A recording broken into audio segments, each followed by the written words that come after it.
आप लोग स्वस्थ होंगे, ईश्वर से मेरी यही कामना है। और कल मैं इतिहास की वैज्ञानिक लेखन शैली पर चर्चा करेंगे। यानी आज परिचर्चा का मुख्य विषय होगा इतिहास लेखन की वैज्ञानिक शैली। इस लेखन की वैज्ञानिकता से अपरिचित रहने के कारण ही हम बेहतर से बेहतर अंक प्राप्त नहीं कर पाते हैं। जानकारी अवधारणाओं का सामंजस्य होने के पश्चात भी हम यथोचित अंक नहीं ले पाते। उसका मूलभूत कारण है कि इतिहास के लेखन में वैज्ञानिकता की कमी। इस वैज्ञानिक लेखन शैली को समझने के पहले हम इतिहास की कुछ मूलभूत बातों को कहना चाहेंगे।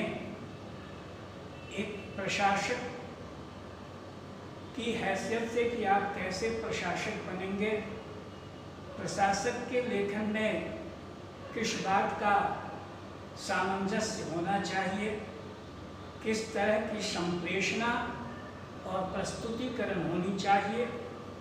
प्रश्न के माध्यम से ये प्रशासनिक प्रतियोगिता परीक्षा आप में किस मौलिक वस्तुओं को देखना चाहती है, इसकी ओर पहले हम आपका ध्यान आकृष्ट करना चाहेंगे। आप जानते होंगे कि प्रशासक के दो गुण होते हैं। प्रशासक के मूलभूत दो गुण होते हैं।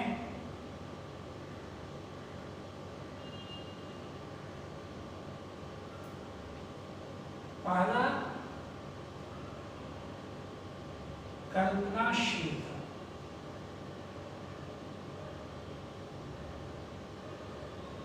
और दूसरा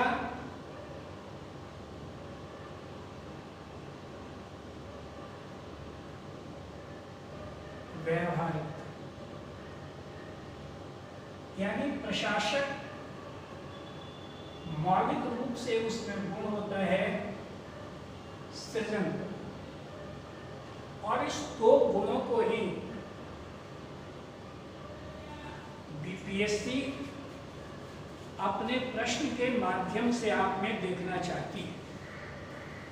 और यह गुण कैसे विकसित होगा, कैसे इसे हम अपने लेखन को समावेशित करेंगे, हमारा लेखन ओजपूर्ण और प्रवाहवान होगा, उसमें प्रयोग धर्मिता कहाँ से आएगी। इसके लिए सबसे पहले आप इतिहास लेखन के लिए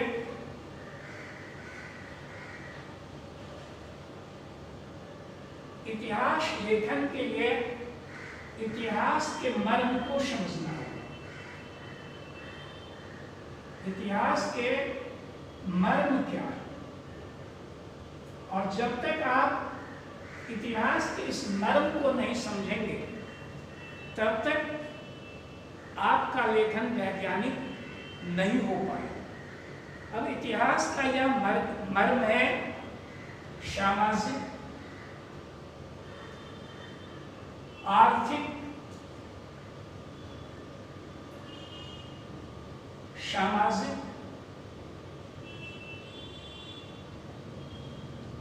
सांस्कृतिक,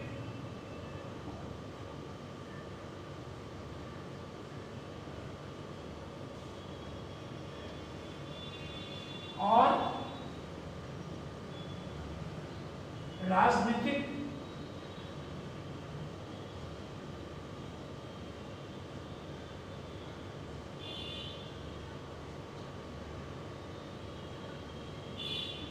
समस्याओं का क्रमिक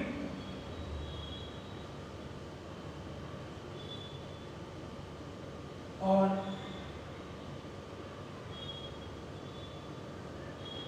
परिवर्तन के साथ विकास को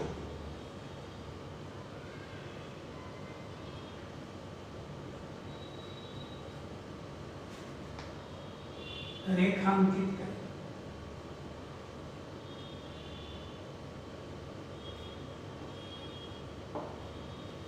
यह इतिहास का मूल मर्म है।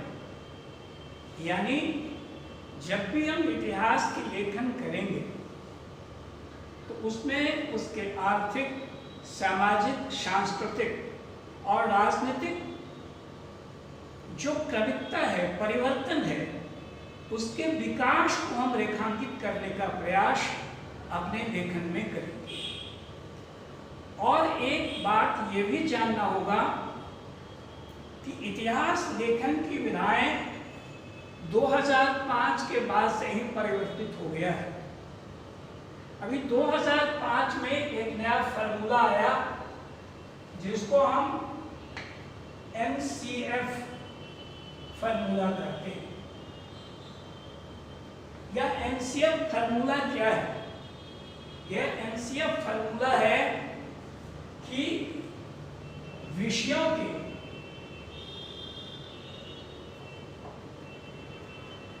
अंतः संबंधों को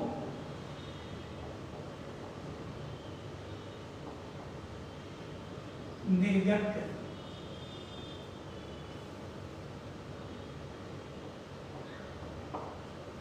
तात्पर्य है कि किसी समस्या के पीछे अन्य समस्याएं भी सन्निहित होती है और बिना उसको देखे हम उस समस्या को सही निरूपित नहीं कर सकते।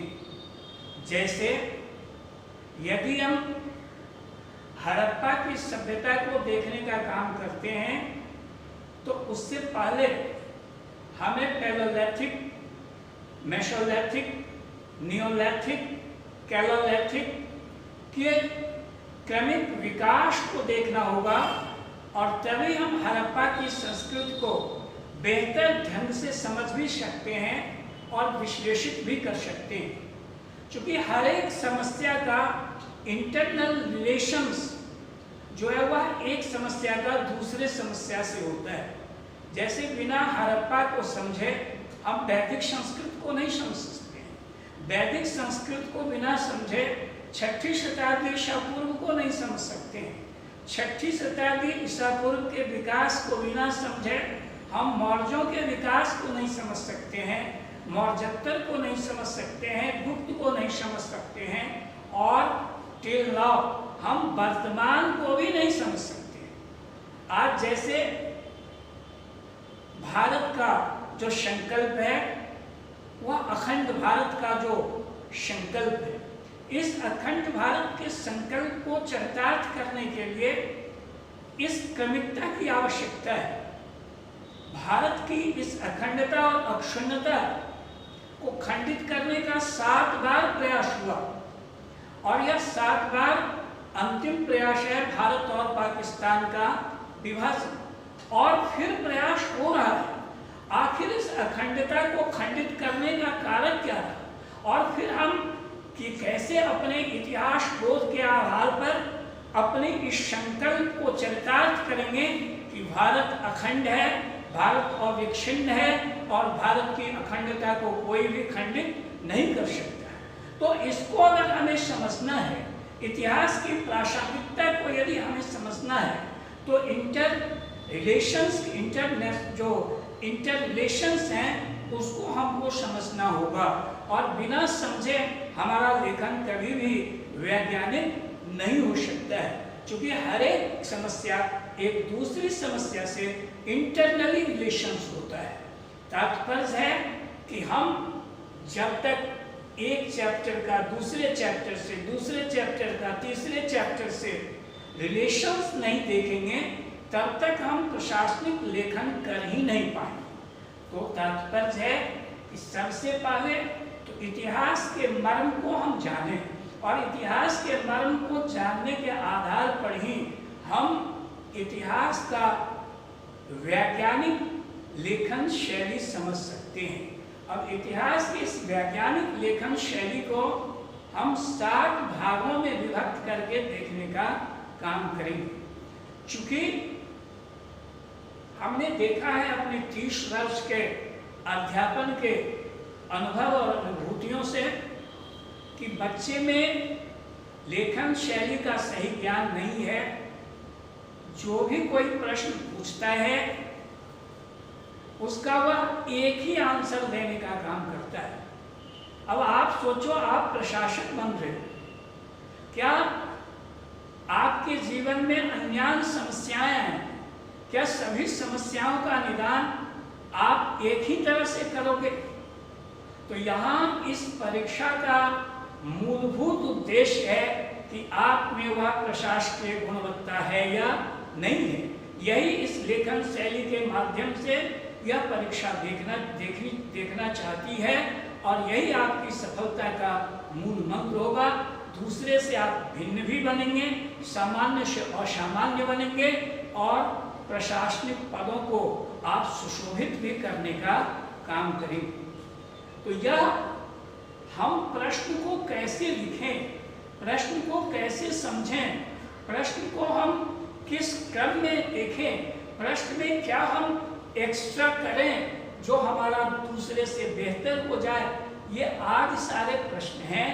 और इसको समझने के लिए हम 7 भागों में प्रश्न को बांट करके देखने का काम करेंगे। यानी जो हमारे इतिहास की वैज्ञानिक लेखन शैली है उसको हम 7 भाग में बांट करके अगर उदाहरण के द्वारा समझ लेंगे तो हमारे लिए इतिहास का जो वैज्ञानिक लेखन शैली है वह सहज ही नहीं होगा, वह आप में समावेशित हो जाएगा और आपकी लेखनी उसको अपने प्रस्तुतिकरण के लिए तैयार हो जाएगा और वह आपकी सफलता का मूल मंत्र बन जाएगा। तो यह जो 7 लेखन शैली है वह पहला है अप्रोच, दूसरा है कंटेंट्स, तीसरा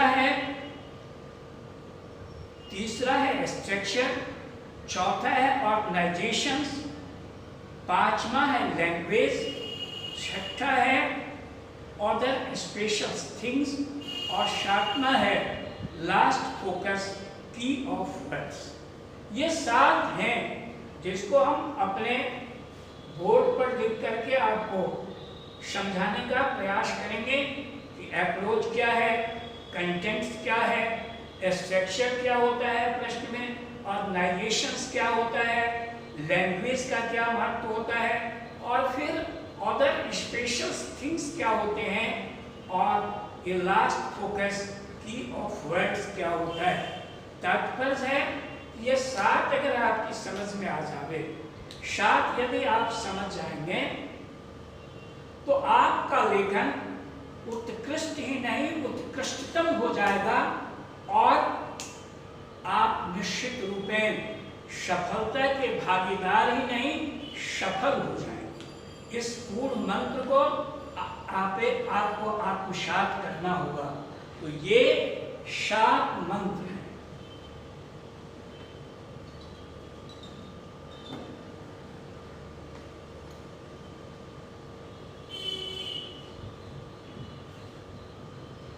लेखन शैली के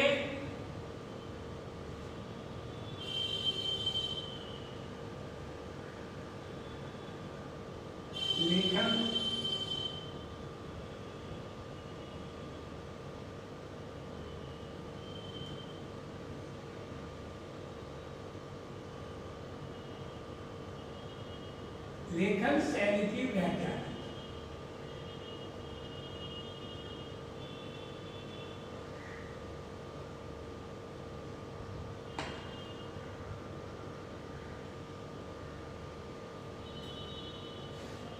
इस पर निश्चित रूपेण आप अपना ध्यान केंद्रित करेंगे, ये अत्यधिक लाभकारी होगा आपके लेखन में। अब जैसे इसका पहला है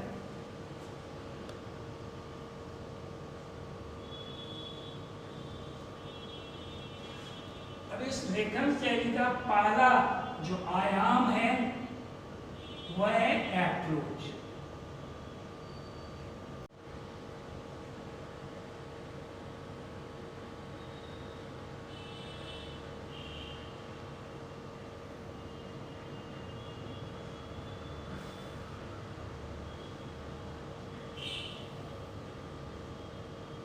इतिहास लेखन की इस वैज्ञानिक शैली पर अब हम चर्चा करेंगे।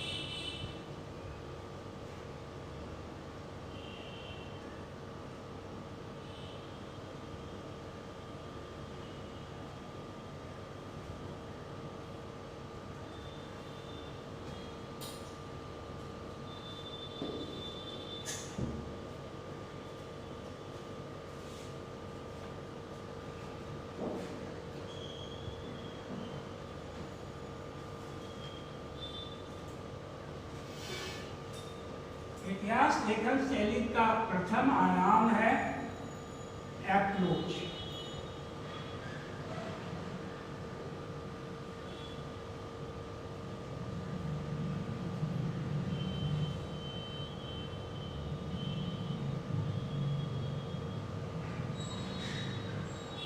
ये अप्रोच का मीनिंग होता है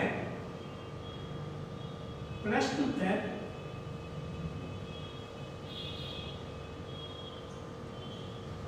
पहुंचने का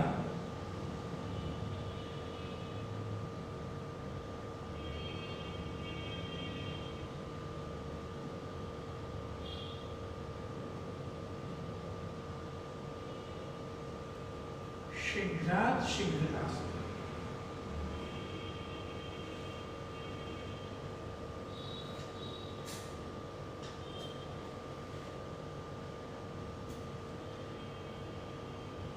चूंकि यहाँ मैंने लेखन की त्रुटियों को बार बार देखने का काम करता हूँ छात्रों में, कि वह पूछते हैं कि क्या इसमें इंट्रोडक्शंस होगा कि नहीं होगा, कंक्लूजन होगा कि नहीं होगा, और वह प्रश्न को भ्रमित करने का काम करते हैं। क्योंकि प्रश्न लेखन में, प्रश्नोत्तर के लेखन में ये 3 गुणों का समावेशन होना चाहिए। ये 3 गुण एक प्रशासनिक पदाधिकारी के लेखन में परीक्षक देखना चाहता है। और पहला गुण होता है कि उसके लेखन में मौलिकता होनी चाहिए।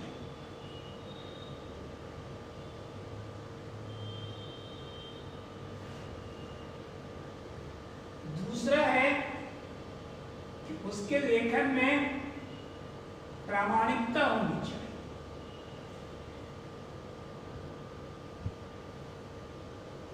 और तीसरा गुण होता है क्लियरिटी का, कि उसके लेखन में अस्पष्टता होनी चाहिए। क्योंकि इस प्रश्न के माध्यम से आप के भीतर की मौलिकता को देखना चाहता है कि समस्या तक या कैसे प्रत्यक्ष रूप में पहुंचने का काम करता है, और समस्या को यह देखता कैसे है, या समस्याओं के निदान के लिए परोक्ष और अप्रत्यक्ष रूप से नहीं तो काम करना चाहता है। तो ऐसी स्थिति में आपके प्रश्नोत्तर में अस्पष्टता नहीं आती। आप जो लेखन करेंगे, जो आपको अस्पष्टता के लिए प्रश्न के माध्यम से आपके समक्ष समस्या प्रस्तुत किया गया है, वह आप समाधानित नहीं करेंगे तो प्रशासक बनने के योग्य आप नहीं समझे जाएंगे। तो आपके लेखन में जो पहला है वह अप्रोच होता है, और इसका तात्पर्य होता है कि आप प्रश्न तक सीधा कैसे पहुंचते हैं। क्योंकि इंस्ट्रक्शंस होता है परीक्षा में कि डायरेक्ट एंड ब्रीफ आंसर, यानी आप अपने प्रश्नोत्तर को प्रत्यक्ष और डायरेक्ट एंड ब्रीफ संक्षेप में लिखें। चूंकि लेखन में हर हमेशा यह बात ध्यान रखना होगा कि हम समय का भी प्रबंधन करें और शब्दों को भी प्रबंधित रखें। समय और शब्द दोनों अगर प्रबंधित नहीं होगा तो निश्चित रूपेण आप सभी प्रश्नों को उत्तरित नहीं कर पाएंगे, तो आपका पूर्णांक स्वयं कम हो जाएगा। तो उससे अगर आपको बचना है तो हम समस्या तक प्रत्यक्ष पहुंचने का काम करेंगे। यहाँ अगर प्रश्न पूछता है कि अशोक के धन के उत्सुकता के कारणों की समीक्षा, प्रश्न पूछ रहा है, यहाँ प्रश्न पूछ रहा है उदाहरण कि अशोक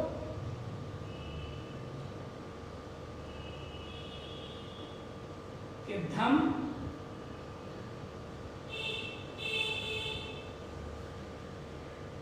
की उत्सुकता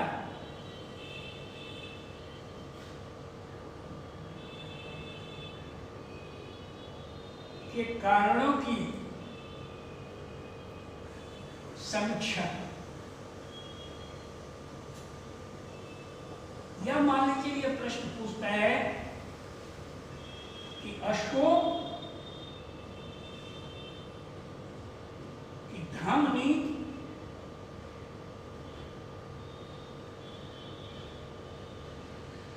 राजनीति से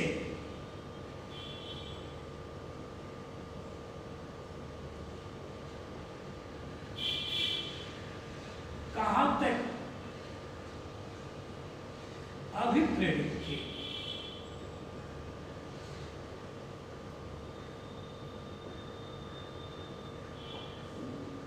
व्याख्या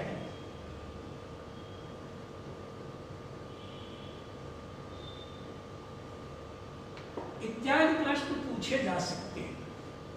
अब आप यहां हम देखते हैं कि अगर ये प्रश्न पूछ रहा है कि अशोक के धन की उत्सुकता की समीक्षा करें, तो यहां लोग पहले अशोक का धर्म क्या है, अशोक ने इस धर्म को कहां कहां प्रचारित किया, उसके लिए क्या प्रयास किया, उसकी सफलता असफलता स्वरूप सारे बिंदुओं को लिखने का काम करता है। और यह जो लेखन होगा यह निश्चित रूपेण असफल लेखन माना जाएगा। चूंकि यहाँ समस्या है कि अशोक के धर्म की उत्सुकता के कारणों की समीक्षा, यहाँ पूछ रहा है कि अशोक ने जो धर्म नीतियों का प्रतिपादन किया उसकी उत्सुकता का कारण क्या था, अशोक ने किन परिस्थितियों में किस कारणों से, किस तात्कालिक कारणों से धर्म की नीतियों को प्रस्तावित किया, प्रस्तुत किया और संचालित करने का काम किया। तो हम धर्म के उत्सुकता के कारण को लिखेंगे कि अशोक ने किस परिदृश्य में, किस समस्या में और किस समस्या के निदान के लिए उसने अपने धर्म नीतियों का प्रतिपादन किया और उसके क्या क्या कारण थे, उसकी हम समीक्षा करने का काम करेंगे। न कि हम ये लिखेंगे कि अशोक का धर्म क्या है, अशोक के धर्म कहाँ वर्णित हैं, अशोक ने धर्म के प्रसार के लिए क्या किया, आदि आदि बातों को यहाँ लिखना समस्या के दृष्टिकोण से आवश्यक नहीं है। वह लेखन निरर्थक हो जाएगा, समय भी जाया होगा और हम सही संकल्प के साथ लेखन कर ही नहीं सकेंगे। तो तात्पर्य है कि जब भी जिस तरह का प्रश्न है हम उसको वहीं से लिखें, क्योंकि हमारा यह लेखन वैज्ञानिक शैली कहता है कि जहाँ प्रश्न का समापन हो जाता है, प्रश्नोत्तर का लेखन वहीं से शुरू होना चाहिए। जहाँ प्रश्न का समापन होगा वहीं से प्रश्नोत्तर के लेखन की शुरुआत होनी चाहिए और यह होता है अप्रोच। यानी अगर इस पहुंच के रास्ते को हम नहीं समझ पाएंगे तो हम तथ्यों के जखीरा लगाने के बावजूद भी हम सही अंक पाने में समर्थ नहीं होंगे। इसलिए जब भी हम अपने लेखन को, अपनी लेखनी को दिशा देने का काम करें तो उस समय सबसे पहले इस अप्रोच को समझने का काम करें। यानी अप्रोच का मकसद होता है जो प्रश्न की जो मूल प्रवृत्ति है उसको समझना। प्रश्न की मूल प्रवृत्ति को बिना समझे जो बच्चे लिखते हैं वह निश्चित रूप में प्रश्न का सही वैज्ञानिक लेखन नहीं कर पाते हैं। जब हम प्रश्नों पर विचार करेंगे, चैप्टर्स को देखने का काम करेंगे तो हम इन वस्तुओं को और भी बेहतर रूप से आपको विश्लेषित और समझाने का प्रयास करेंगे। यह फर्स्ट है, यह है अप्रोच। दूसरा है कंटेंट्स।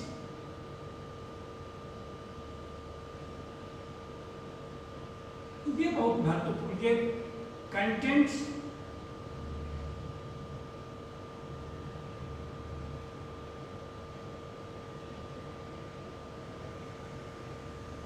ये कंटेंट्स है। कंटेंट्स का मतलब होता है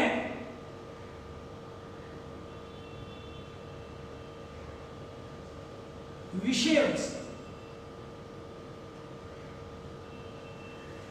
अब विषय वस्तु क्या है?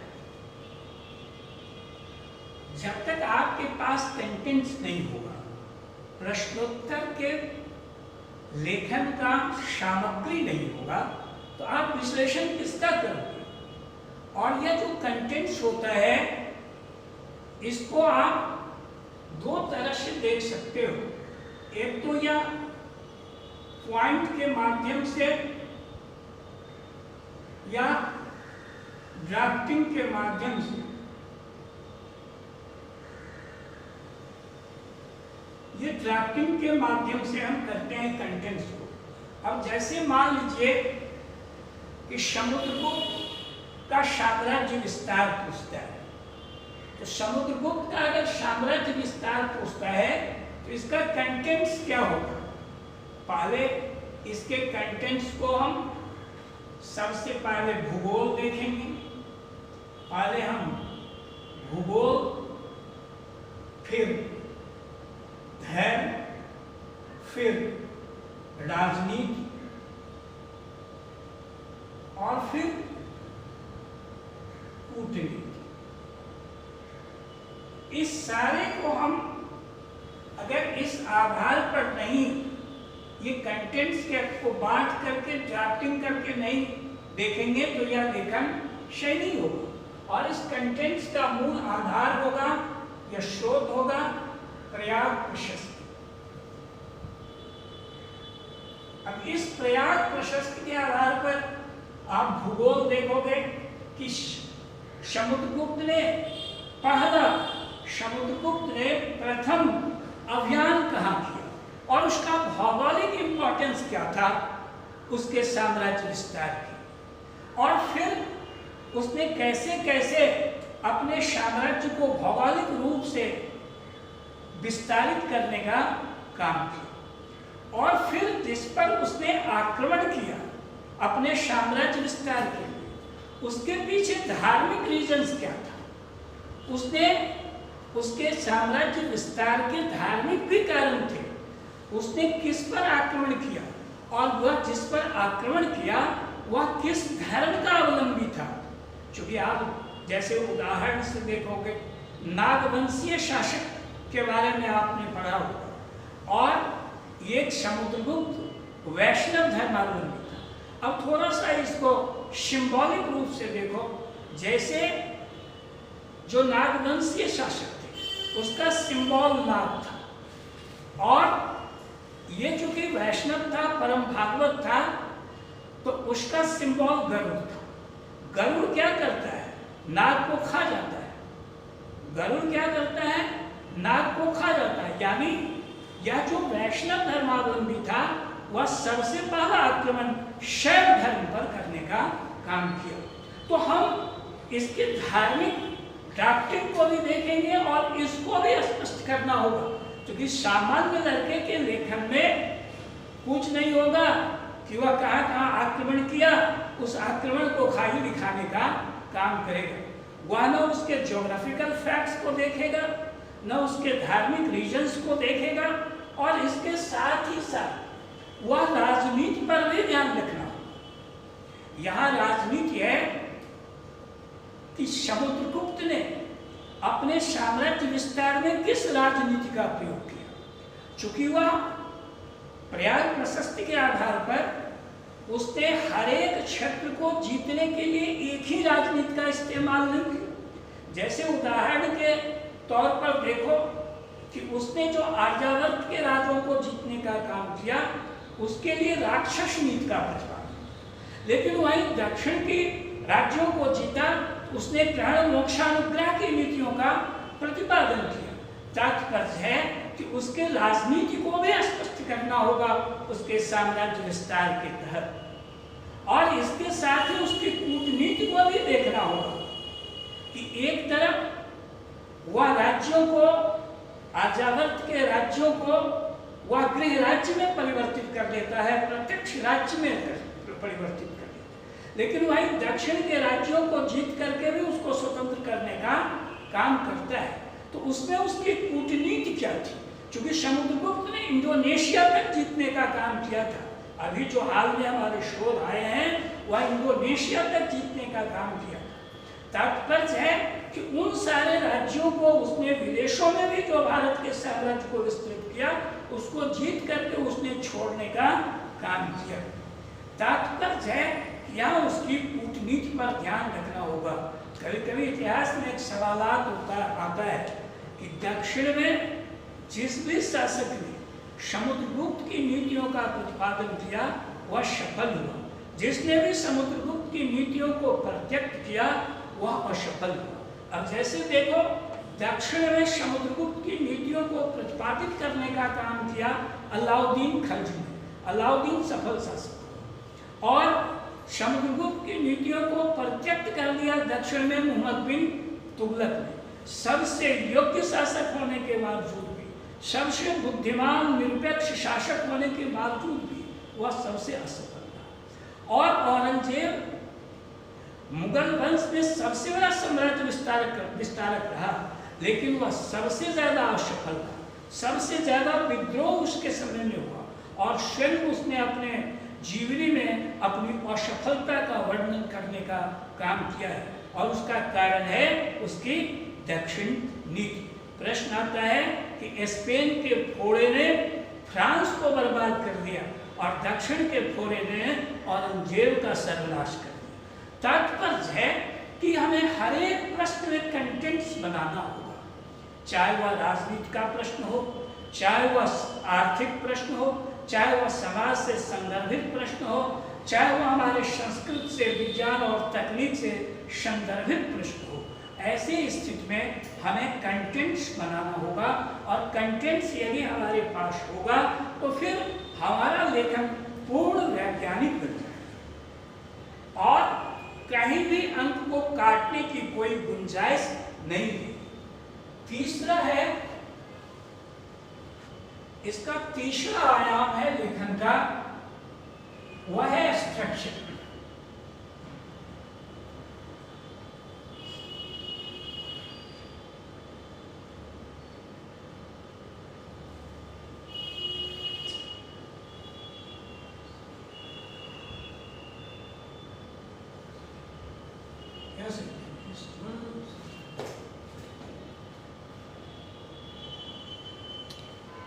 स्ट्रक्चर यानी यह है प्रश्न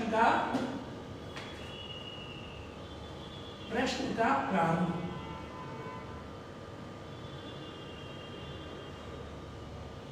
यह है प्रश्न का प्रारूप। प्रश्न के प्रारूप से यह तात्पर्य है कि हम प्रश्न को कैसे लिख रहे हैं, जैसे पैराग्राफ में लिख रहे हैं या पॉइंट बना के लिख रहे हैं।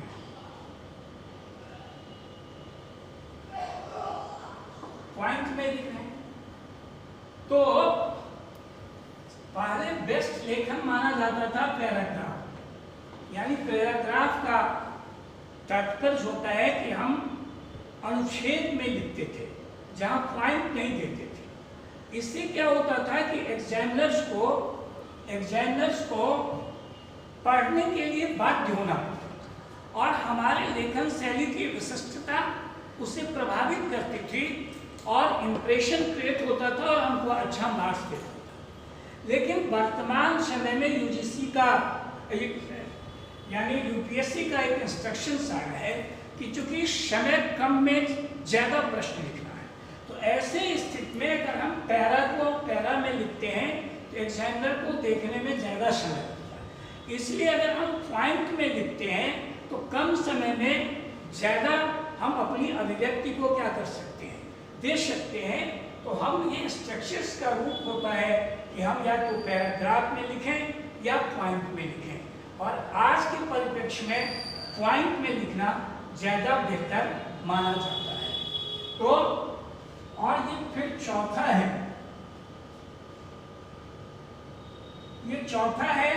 ये होता है ऑर्गेनाइजेशन।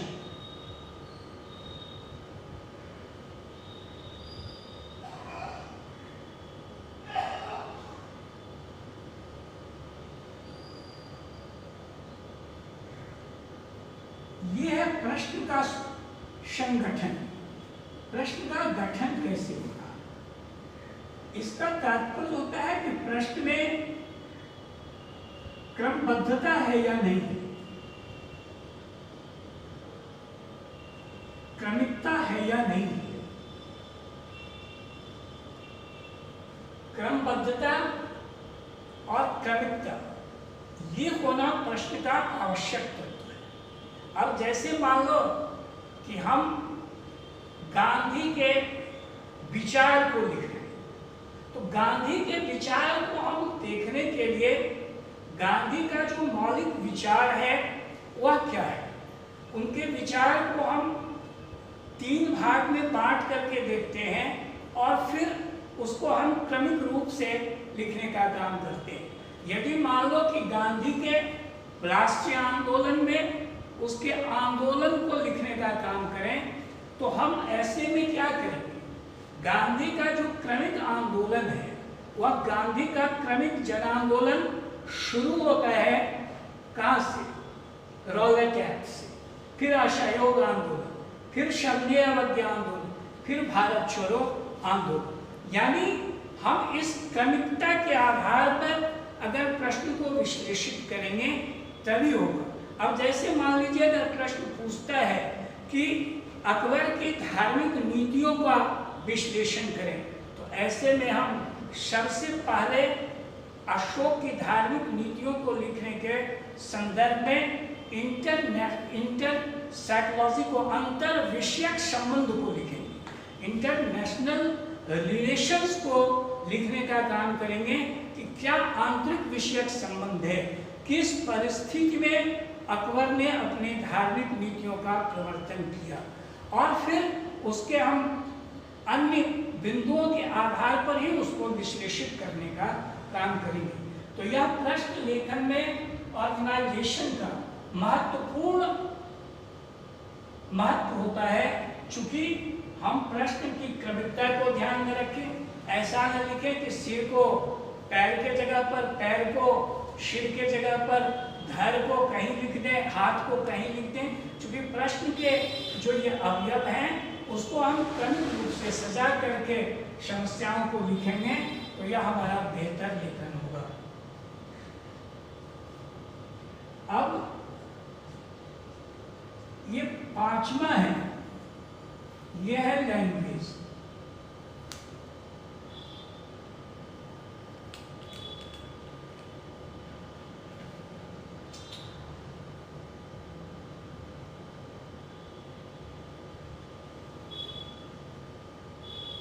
ये लैंग्वेज यानी भाषा।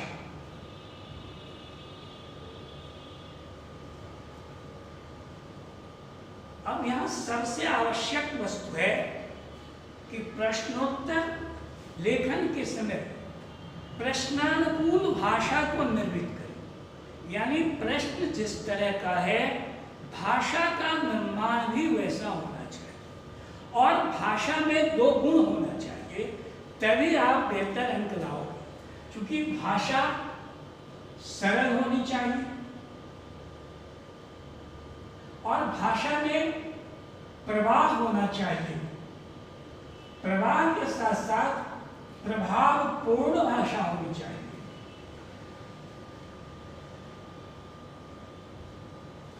भाषा की सरलता, भाषा में प्रवाह और भाषा का प्रभावपूर्ण होना, ये तीनों महत्वपूर्ण कारक होता है लैंग्वेज का।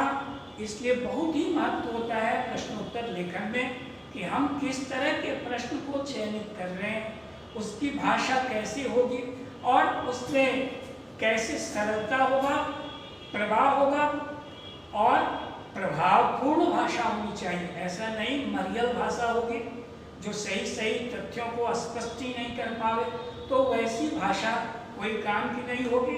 और इस भाषा के निर्माण को जब हम चैप्टर वगैरह पढ़ेंगे, प्रश्न को एनालिसिस करेंगे, प्रश्न का हम एनालिसिस करेंगे, तो हम विभिन्न प्रश्नों में विभिन्न तरह की भाषाओं को निर्मित करके आपको दिखाने और समझाने का काम करेंगे।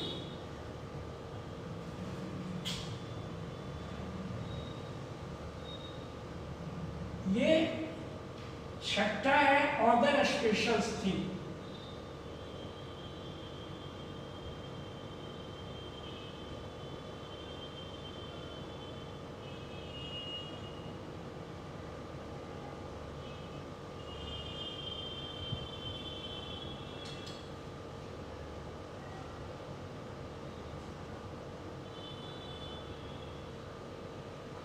ये ऑर्डर स्पेशल्स थिंग क्या है? यानी यह जो ऑर्डर स्पेशल्स थिंग है यह आपको सामान्य से असामान्य लेखन की ओर ले जाएगा। अब जैसे आप अपने लेखन को वर्गीकृत करें, क्लासिफाई करें। अगर मान लो कि हमको कहीं का आर्थिक,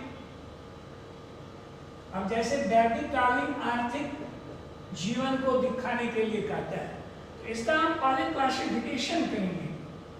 अब जैसे मान लो कृषि, सह पशुपालन,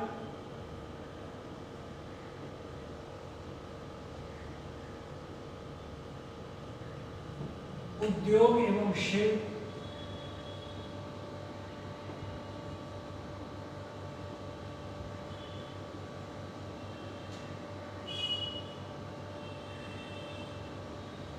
व्यापार,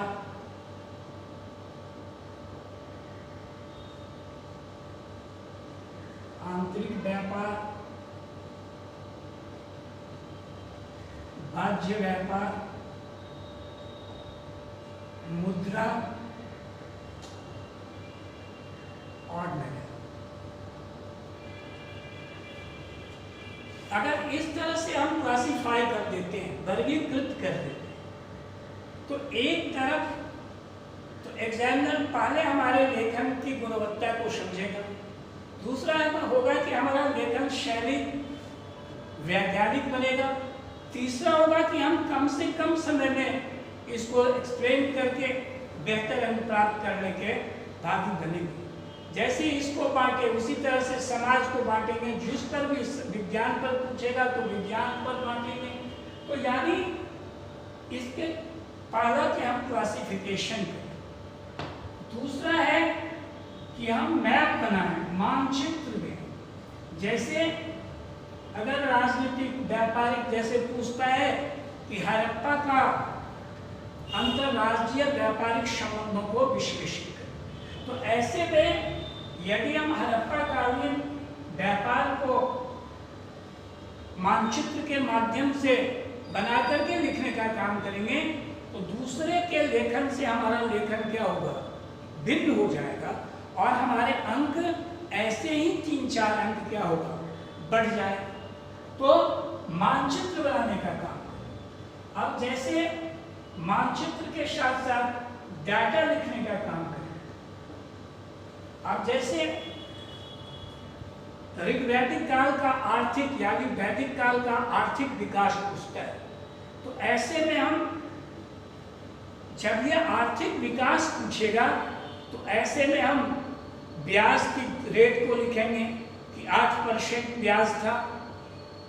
फिर वह जो शतमान है, निष्ठ उसके मुद्रा है, वह कितने रति का है, उसका भार क्या है, ये अगर हम उसके डाटा को लिखें और फिर अगर मान लो कि जैसे ये प्रश्न पूछेगा कि प्राक ब्रिटिश भारत काफी संपन्न था और औपनिवेशिक भारत दरिद्र से दरिद्रतम होता चला गया, तो इसमें भी हमें डाटे देने होंगे कि हम प्राचीन भारत में हमारा आर्थिक विकास क्या था। अब जैसे प्राचीन भारत में वैश्विक अर्थव्यवस्था में हमारा जो परसेंटाइल था 32.56% था। और फिर मध्यकाल में कितना हुआ, ब्रिटिश मुगल काल में कितना था, और जिस समय में ब्रिटिश उपनिवेशवाद शुरू हुआ उस समय हमारा परसेंटाइल 1757 में कितना था, और फिर हमारा 1947 में विश्व इकोनॉमी में कितना था। यदि हम डाटा लिखते हैं तो डाटा लिखने से हमारा प्रश्न वैज्ञानिक बनता है, और इतिहास के सामान्य लड़के इस तरह का प्रयोग नहीं करते हैं, जिसके कारण उसके प्रश्न में वैज्ञानिकता प्रश्नोत्तर में नहीं आती है और वह उतने अच्छे अंक का भागीदार नहीं बन पाता है। तो हम डाटा देने का काम करें। जैसे जनसंख्या के बारे में ही कहीं का अगर मान लो आर्थिक विकास हो रहा है तो उसका जनसंख्या से सह संबंध होता है, तो हम जनसंख्या का भी डाटा दे सकते हैं। जैसे मान लो हम औद्योगिकरण पर प्रश्न आता है, उस समय पूरे डाटा देना होगा कि पहले हमारा औद्योगिक विकास कितना था, फिर हमारा ब्रिटिश भारत में कैसे औद्योगिक ह्रास हुआ। तो ये सारे डाटे अगर हम देने का काम करते हैं तो हमें बेहतर अंक मिलता है। और एक चौथा इस स्पेशल थिंग्स में है कि हम वर्तमान से उसको जोड़ करके देखने का काम करें। जो भी समस्या इतिहास में हम लिखते हैं उसको वर्तमान में देखने का काम करें। जैसे आप प्रश्न के माध्यम से देखोगे कि बीपीएससी में 56वीं से 59वीं में एक प्रश्न आया है कि हड़प्पा सभ्यता के नगर नियोजन के लक्षण को लिखें। प्रश्न आया है कि हड़प्पा सभ्यता के नगर नियोजन के लक्षण को लिखें। वर्तमान में वह लक्षण कहाँ तक दिखाई देते हैं, यानी हड़प्पा का जो नगर नियोजन था, उसके जो आर्ट थे, उसके जो आर्किटेक्ट थे, उसका जो साइंटिफिक कॉज था, उसके जो फिजिक्स थे, उसका जो ईपीएस था, उसका जो पर्यावरणिक कारण था, इस सारे क्या आज वर्तमान जो नगर निवेशन है उसमें अंगीकृत हो रहा है या नहीं हो रहा है। तात्पर्य है कि जब भी हम अपने प्रश्नोत्तर को लिखें तो उसका वर्तमान में उसकी प्रासंगिकता को लिखने और देखने का काम करें। तो इससे चूंकि इतिहास अतीत में नहीं जीता है, इतिहास वर्तमान में जीता है, इसलिए हम अगर उसका तुलनात्मक अध्ययन करेंगे तो निश्चित रूप में हमारे लेखन में वैज्ञानिकता आएगी और दूसरे से भिन्न हम होंगे और हम बेहतर से बेहतर इतिहास में अंक प्राप्त करने का काम करेंगे।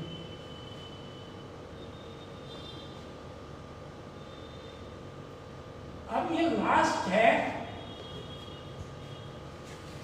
ये लास्ट फोकस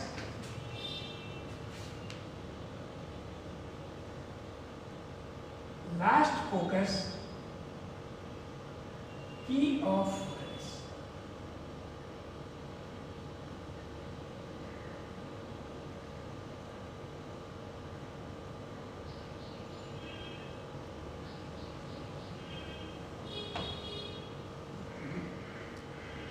ये लास्ट फोकस की ऑफ वर्ड्स यानी ये लास्ट फोकस की ऑफ वर्ड्स पर ही प्रश्न की प्रवृत्ति निर्भर करती है, यानी प्रश्नोत्तर लेखन की प्रवृत्ति निर्भर करता है ये लास्ट फोकस की ऑफ वर्ड्स पर। अब जैसे लास्ट फोकस की ऑफ वर्ड्स है, जैसे व्याख्या करना, जैसे वर्णन करना, जैसे समीक्षा करना, जैसे विवेचना करना,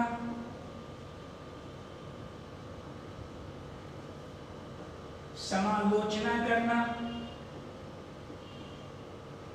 टिप्पणी लिखना, आलोचनात्मक परीक्षण करना इत्यादि। ये की ऑफ वर्ड्स के क्वेश्चन या क्वेश्चंस की मूल प्रवृत्ति है और इसी पर हमारा लेखन निर्भर करता है कि व्याख्या अगर प्रश्न को करने के लिए कहता है तो हम क्या लिखेंगे। और हमने अपने इस 30 वर्षीय शैक्षणिक काल में देखा है कि लड़के इसको समझते नहीं हैं और एक ही हानि से सारे प्रश्नों को लाने का काम करते हैं, जिसका प्रतिफल होता है वह लिख करके भी हतभाग्य बन जाता है, यानी वह लिख करके भी सफल नहीं होता है। और उसका कारण है कि वह इस टर्म्स को नहीं समझता है और अपनी लेखनी को सही दिशा देने में असमर्थ हो जाता है। तो यह वर्णन क्या होगा, व्याख्या क्या होगा, विवेचना क्या होगी, समीक्षा क्या होगा, आलोचना क्या होगा, आलोचना परीक्षण क्या होगा, आलोचना समालोचना क्या होगा, ये आज हम प्रश्न के उदाहरण के माध्यम से इस लेखन को समझाएंगे। क्योंकि इस फॉर्मूले को हम तभी समझेंगे जब हम इसको व्यावहारिक जमा देने का काम करेंगे, और यह तभी आप बेहतर समझोगे जब चैप्टर्स में हम प्रश्न का विश्लेषण करेंगे। तो हम जिस प्रश्न को व्याख्यात करेंगे हम दिखाएंगे कि देखो कि इसमें क्या क्या हमको पॉइंट्स लिखना है और इसको क्या करना है, विवेचना करना है, समीक्षा करना है, वर्णन करना है, विश्लेषण करना है। ये आज जब भी हम उस प्रश्न की चर्चा करेंगे तो आपके सामने उस बिंदु को रखेंगे कि इस तरह के प्रश्नों को हम कैसे उत्तरित करें। तात्पर्य है कि यदि आप अपने लेखन में, इतिहास के लेखन में आप अगर इस वैज्ञानिक विश्लेषण शैली को अंगीकृत करते हैं, अख्तियारित करते हैं, प्रस्तुत करने का काम करते हैं, तो आप परिणाम स्वयं देख सकते हैं। इसमें कहने की आवश्यकता नहीं है, महज करने की आवश्यकता है। आप करके देखेंगे और फिर परिणाम भी आपके समक्ष प्रस्तुत होगा। तो हम पहले इसको समझें और इसको आप तभी मौलिक रूप से समझेंगे जब हम लोग चैप्टर पर विशेष विश्लेषण करने का काम करेंगे। अब चैप्टर को हम फिर क्रमिक रूप से, मैंने चूंकि अपने परिचर्चा के प्रथम चरण में कहा था कि इतिहास सबसे लघुतर विषय है। आपको हंसी भी आई होगी, हमारे सुनने वाले जो लोग होंगे उसको भी मजाक सूझा होगा। और मैंने साथ ही साथ कहा था कि कमीशन गणेश वृत्ति से होता है, ज्यादा संसाधन से विजय नहीं होती है, संसाधन सामर्थ्य से ही नहीं होता है, संसाधन सामर्थ्य के प्रयोग पर निर्भर करता है कि हम प्रयोग कैसे करते हैं।